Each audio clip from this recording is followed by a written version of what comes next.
Sa mga naghahanap pala dyan ng isang mini grinder na cordless, so meron akong marirecommend po sa inyo. Bali, pangalawang order na natin ito, so check ulit natin.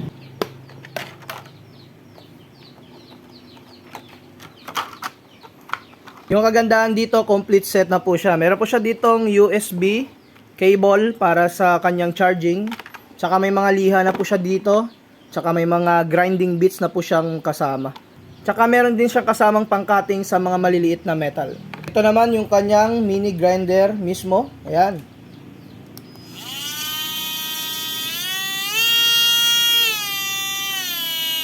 Adjustable na yung kanyang speed dito. Lakas.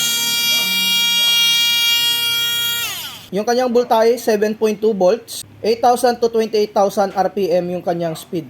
Meron na rin siya ditong tatlong LED light. Pag ginawakan po natin siya, meron siyang rubber na mafe-feel po kayo. Ito naman yung kanyang charging port, naka Type-C.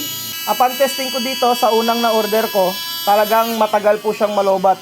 So kung gusto niyo mag-avail nito, pakiclick lamang yung ating yellow basket.